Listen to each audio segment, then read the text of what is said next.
Hindi nagtagal pagkatapos noon dumating si Captain Zenoff sa gabi sa mansyon ni Lord Granville upang maghapunan, humanga siya sa pagkain at nagtanong kung ano itong gourmet na ito, sumagot si Cecil na iyon ay karne ng may sungay na kuneho na hinuli ni Alan.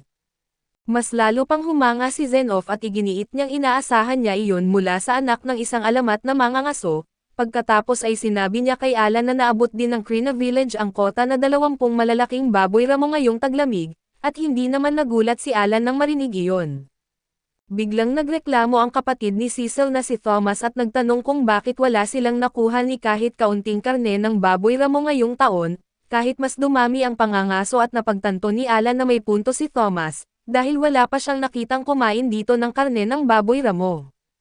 Naisip niya na baka inangkin ng sakim na hari ang lahat at para sa kanya ay may katwiran iyon, subalit pinagalitan ni Granville si Thomas at sinabing hindi siya dapat maging makasarili. Naaawa si Alan kay Thomas dahil kahit ang mga tagapaglingkod ay mas marami pang nakakain na karne kaysa sa kanya. Sinabi ng asawa ni Granville na sayang at wala silang karne ng baboy ramo dahil gusto sana niyang maghanda ng maraming putahe para sa winter party at pagkarinig nito, nagkaideya si Thomas at hiniling kay Alan na sa susunod ay manghuli siya ng puting deer. Nainsulto si Cecil dahil possessive siya sa kanyang lingkod at sinabi sa kanyang kapatid na siya lamang ang maaaring magbigay ng utos dito. Binanggit ni Lady Granville sa kanyang mga anak na huwag silang magpakatanga dahil masyadong mahirap hulihin ang puting deer para kay Alan. Ngunit hindi umurong si Alan sa hamon at tinanggap niya ang misyon na manghuli ng puting deer. Habang masaya at excited ang lahat ay naging mausisa si Zenoff kung paano ito magagawa ni Alan at pagdating ng taglamig, pumunta si Alan sa gubat upang gumawa ng snowman kaso hindi siya magaling dito. Biglang dumating ang kanyang lawin matapos nitong makita ang isang puting deer, agad itong sinundan ni Alan patungo sa isang napakalaking puting osa na kumakain ng ilang goblin at medyo nabigla si Alan nang makita ito ng malapitan, at inihanda niya ang kanyang sarili sa pangangaso. Una niyang tinawag ang kanyang mga palaka at inutusan silang asarin ang osa at nagsimula silang tumalon ng parang mga tanga, kumakagat ang puting osa sa bitag at sumugod ito upang tapakan ang mga palaka gamit ang mga paa nito. Hinintay ni Alan ang tamang sandali bago utusan ang kanyang mga palaka na bumalik sa kanya, at saka siya tumakbo ng kaunti sa unahan bago muling tawagin ang mga ito, muli nilang inasar ang osa at napilitan itong habulin sila. Paulit-ulit ginawa ni Alan ang tactics ng panunokso at pagtakbo hanggang sa madala niya ang osa sa lugar kung saan siya kanina naglalaro ng nyebe. Pagdating doon ng deer nahulog ito sa isang hukay na hinukay ni Alan ng mas maaga at natuwa siya dahil gumana ang kanyang plano. Dahil naipit ang puting osa sa makitid na hukay at nasa kanya na ang lahat ng kalamangan upang tapusin ito. Di nagtagal ay nakarating siya sa mansyon dala ang napakalaking bangkay ng puting osa, at nagtakbuhan palabas ang mga tagapaglingkod na may hawak na mga sibat at sa takot na may dumating na halimaw sa kanilang tarangkahan, gumapang ang bangkay ng osa ng paisa-isa ang hakbang at sinabi ni Alan sa mga tagapaglingkod na dalhin siya kay Thomas. Natataranta ang mga ito dahil akala nila ay nagsasalita ang halimaw, ngunit biglang lumabas si Alan mula sa loob nito at nagsabing mas mabigat pa ito kaysa sa nanay nila. Maya-maya ay lumabas din ang pamilya Granville at hindi sila makapagsalita sa pagkakakita sa puting osa na nahuli ni Alan. Tuwang-tuwa si Thomas at sinabi sa kanyang ina na may masarap na silang maihahain sa kanilang New Year party. Tumakbo siya upang pasalamatan si Alan na inialay ang halimaw sa kanya subalit sa isip ni Alan, nanumpa siyang hindi na muling manghuhuli ng puting osa dahil masyadong matagal itong gawin at 2,500 na XP lamang ang nakuha niya. Samantala ay labis na nagulat si Lord Granville at tinanong niya ang kanyang mayordomo kung sigurado ba silang walang talento si Alan, dahil hindi pa siya nakarinig ng 8 taong gulang na batang kayang manghuli ng C-rank na halimaw ng mag-isa. Inutusan niya ang mayordomo na muling imbestigahan ang bagay na ito at agad naman itong kumilos. Di nagtagal ay ipinatawag ng mayordomo si Alan sa kanyang opisina upang sabihin na mabibigyan siya ng promosyon na mas angkop sa kanyang kakayahan. Iginiit niya na na-promote si Alan bilang isang huntsman na may 2 pangunahing tungkulin. Una ay kailangan niyang manghuli ng mga halimaw upang magbigay ng karne para sa pamilya. Pangalawa ay kailangan niyang iligtas ang sinumang mamamayan na inaatake ng mga halimaw. Napagtanto ni Alan na teknikal na isa na siyang mangangaso na direktang nagtatrabaho para sa Baron, at maaari na siyang mag-grind ng malaya habang tinatawag itong kanyang trabaho. Bukod pa rito ay may malaking dagdag sa kanyang sahod ang promosyon, Ngayon ay makakatanggap na siya ng 100 pilak na barya bawat buwan at naisip ni Alan na sa wakas ay nag-iisip na ang mayordomo tungkol sa pagtitipid dahil sa pagbabayad sa kanya ng nakapirming halaga, hindi na niya kailangang magbayad ng mas malaki kada halimaw lalo na't ang puting osa pa lang ay mas mahalaga na sa 100 pilak na barya. Gayunpaman ay wala siyang problema sa kasunduang ito dahil kailangan na lang niyang manghuli ng sapat na halimaw para sa karne ng pamilya ng Baron, at maaari na niyang gamitin ang natitirang oras sa panghuhuli ng mga goblin at pagkuha ng experience. Tinanggap niya ang posisyon at sinabi na magsisimula siyang manghuli ng buong oras kinabukasan, ngunit sinabi ng mayordomo na maghinay-hinay muna siya dahil hindi siya mangangaso araw-araw, kailangan pa rin niyang maging personal na lingkod ni Cecil at gawin ang kanyang mga regular na tungkulin. Pagkatapos lamang noon siya maaaring manghuli 1 beses bawat linggo. Hindi natuwa si Alan nang marinig iyon ngunit hindi niya maaaring palampasin ang pagkakataong ito kaya mapagkumbaba niya itong tinanggap. Di nagtagal ay dumating ang tagsibol at kasama nito ay isang napakalaking mahiwagang barko na bumaba sa lungsod. Nasa labas si Alan kasama si Cecil na sabik na naghihintay sa pagbabalik ng kanyang nakatatandang kapatid na si Mihi. Subalit mas interesado si Alan kung paano nananatiling lumulutang ang mahiwagang barko. Maya-maya ay lumabas si Mihi mula sa barko at tumakbo si Cecil upang yakapin siya at ikinwento niya kung gaano niya ito na-miss. Nagtatampo siya dahil hindi nito tinupad ang pangakong bumisita noong bakasyon sa tag-init. Napansin ni Alan na malapit si Cecil sa kanyang kapatid at nagpasya siyang mag-iwan ng magandang unang impresyon. Lumapit siya kay Mihi at inalok na buhatin ang kanyang mga bag at naging mausisa si Mihi tungkol sa bagong lingkod.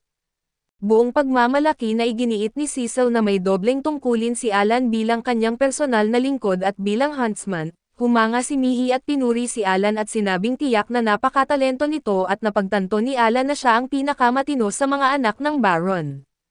Pagkatapos noon, binigyan ni Mihi si Cecil ng regalo na binili niya sa kabisera at masaya niya itong inuwi upang pag-usapan ang tungkol sa kanyang paaralan at sa pagtingin sa kanila. Nagsimulang na-miss ni Alan ang kanyang pamilya at nag-iisip kung kamusta na kaya ang kanyang mga kapatid.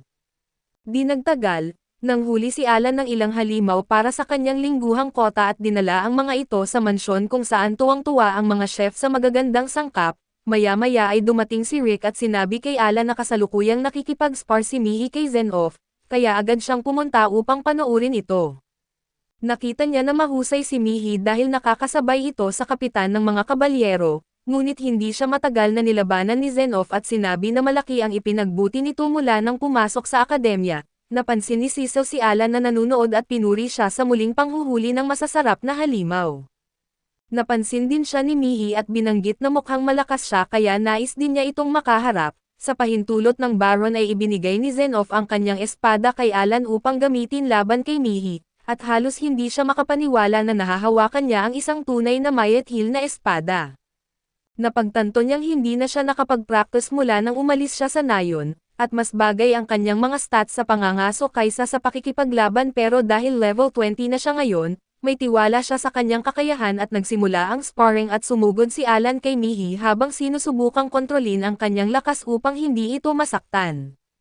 Gayunpaman, napatunayang mas nakahihigit si Mihi sa lahat ng aspeto at pakiramdam ni Alan ay napakalakas ng mga atake nito at mas mabilis pa ito sa kanya. Nag-alala ang ina ni Mihi para sa kanyang anak, ngunit sinabi ni Zenoff na huwag siyang mag-alala dahil matindi ang pagsasanay ng kanyang anak sa lungsod ng akademya at walang sapat na karanasan ang makakatalo rito. Napatunayang tama ang kanyang sinabi nang maagaw ni Mihi ang espada ni Alan at napilit siyang umamin ng pagkatalo, subalit humanga pa rin siya sa galing at lakas nito sa murang edad at samantala doon ay napagtanto ni Alan na ibang antas si Mihi. Lumapit sina Cecil at Thomas upang purihin si Mihi at pinuri rin ni Cecil si Alan dahil tumagal siya sa laban. Giit ni Mihi sa kanyang mga kapatid na lumakas siya matapos malinis ang isang dungeon noong bakasyon sa tag-init, na kinakailangan upang makapasa sa kanyang pagsusulit. Ipinaliwanag niya na ang dungeon ay parang isang maze na puno ng mga halimaw, at nakaramdam ng inggit si Alan at napagtanto niya na may likas na talento si Mihi at natutong ito mula sa pinakamahusay na mga guro sa lungsod ng akademya. Masipag din itong nagtrabaho at higit pa roon, nakaka-level up ito ng 100 beses na mas mabilis kaysa sa kanya dahil nasa normal difficulty ito at nagsimula siyang makaramdam ng kaunting inggit, at nang sabihin ni Mihi sa kanyang mga kapatid na babalik siya muli sa bakasyon sa tag-init, biglang hiniling ni Alan na muli siyang makaspar. Pagkatapos ay ipinahayag ni Mihi na aalagaan niyang mabuti ang kanyang kapatid kapalit nito, kahit pumayag si Alan ay desperado siyang makahanap ng maayos na dahilan para tumigil na sa pagsisilbi sa batang may lila na buhok, di nagtagal ay umalis si Mihi pabalik sa akademya. Pagkalipas ng ilang linggo, bumisita si Viscount Cornell kay Baron Granville at habang diplomatikong nagtatawanan ang dalawa, makikita ang matinding galit sa mga mata ni Granville laban sa sakim na tao na iyon. Nagsilbi si Alan ng isang putahe ng karne at habang naglalaway si Cornell ay naalala ni Alan ang sinabi ni Rick tungkol sa Viscount. Ayon kay Rick ay isang ranggo na mas mataas si Cornell kaysa kay Granville sa lipunan, at matagal nang may alitan ang kanilang mga pamilya at hindi gaanong pinansin iyon ni Alan, minamasdan niya habang nilulunok ng sakim na Viscount ang steak na gawa sa karne ng kuneho. Lumaki ang mga mata nito sa pagkagulat nang natikman iyon at sinabi nitong baka ito ang balitang karne ng baboy ramo, kinumpirma iyon ni Granville ng may halong panunokso, at alam ni Alan na hinding-hindi siya magsasayang ng karne ng baboy ramo para sa ganitong tao na sakim. Gayunpaman, patuloy na isinubo ni Cornell ang karne ng kuneho at humingi pa ng pangalawang serving na agad namang dinala ni Ellen. Naalala ni Alan ang ipinahayag ni Rick na ang teritoryo ni Cornell ay nasa kabilang panig ng White Dragon Mountains, at naging mayaman sila dahil ang dragon ay kasalukuyang namumugad sa panig ng Granville kaya hindi sila makapagmimina roon. Ngunit 100 taon na ang nakalipas sa teritoryo ni Cornell namumugad ang dragon, at napaisip si Alan kung binubuli ba noon ng pamilya Granville ang pamilya nito at biglang tinanong ni Granville si Cornell kung ano ang dahilan ng pagpunta nito roon. At sumagot ang matabang lalaki na kamakailan ay nagkaroon ng appraisal ceremony ang kanyang bunsong anak at naparito siya upang pag-usapan iyon. Naging mausisa si Alan kung ano ang talento ng kanyang kapatid, ngunit ibinabaling niya ang pansin sa usapan ng mga maharlika at ipinagmalaki ni Cornell na walang talento ang kanyang anak, at napasimangot si Gran na ikinagulat ni Alan. Patuloy na inaasar ni Cornell si Granville at binanggit na nakakalungkot na dalawa sa mga anak nito ay may talento. Sumagot si Gran na kailangan pa rin nilang gampanan ang kanilang tungkulin bilang maharlika anuman ang kanilang sitwasyon at iniwan ng buong pangyayaring iyon si Alan na maraming tanong, kaso napagtanto niyang hindi pa niya maaaring itanong ang mga iyon sa Baron. Pagkalipas ng ilang buwan at sa araw ng kanyang pahinga, nakipagkita si Alan sa grupo ni Raven at hiniling na turuan siya ng lahat ng nalalaman nila tungkol sa C-rank na mga halimaw. Nagulat sila nang marinig iyon at binalaan siya ni Raven na kahit ang mga maayos na adventurer ay maaaring mamatay laban sa C-rank na halimaw. Gayunpaman, naging parang bangungot na siya ng mga goblin at nalilipol na niya ang lahat ng ito sa kagubatan, kaya kailangan na niyang manghuli ng mas malalakas na halimaw at iginiit ng babaeng may eye patch na kailangan muna nilang mamili. Bumili si Alan ng Spider-Man na kapa para sa mga baguhan at pagkatapos noon ay lumabas siya upang manghuli. At hindi nagtagal ay natagpuan ng kanyang lawin ang isang C-rank na orc na mahimbing na natutulog, agad niyang ipinadala ang kanyang mga saber-tooth tiger upang umatake at naging matagumpay ang kanilang pananambang. Malubhang nasugatan ang orc, ngunit gumanti ito ng atake at napatumba ang ilan sa mga saber-tooth, hindi umatras si Alan at patuloy siyang nagpadala ng mas maraming saber-tooth hanggang sa tuluyang matalo ang orc matapos ang maikling laban. Masaya siya na nahuli niya ito at nakakuha ng isang C-rank na Magic Stone, ngunit napagtanto niya na kailangan pa niyang magsumikap ng husto upang matalo ang C-rank na mga halimaw nang hindi sila tinatrap, lalo na kung gusto niyang makahabol sa mga taong tulad ni Mihi.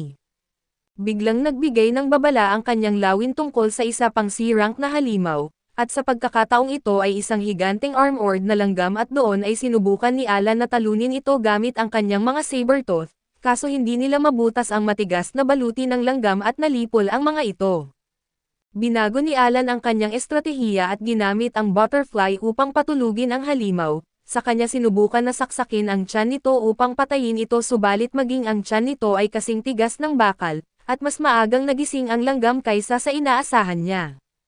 Kahit papaano ay napatay niya rin ito matapos ang paulit-ulit na pag-atake at kahit mas marami siyang nakuhang experience kaysa sa orc, napagtanto niya na kailangan niya ng mas mahusay na kagamitan kung nais niya itong talunin ng mas madali. Naisip niya na maaaring hindi pa rin uobra ang pisikal na pag-atake rito, pero sa kanya naalala na mataas ang kanyang intelligence stat at baka maaari na siyang matuto ng mahika kaya't ginamit niya ang regalo sa kanyang 100 taong anibersaryo bilang personal na lingkod upang makakuha ng isang magic lesson kasama si Cecil. na hindi naniniwalang magandang ideya iyon.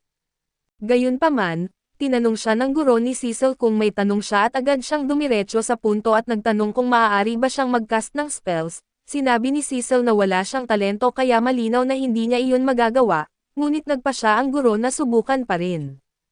Inutusan niya si Alan na ilapit ang kanyang mga kamay sa isang magic crystal at kapag ito ay nagliwanag, ibig sabihin ay kaya niyang gumamit ng mahika at mataas ang pag-asa ni Alan sa sarili niya kaso lang nang hindi nagliwanag ang kristal na bola, pakiramdam niya ay parang kasinungalingan ang buong buhay niya at isa siyang walang silbi.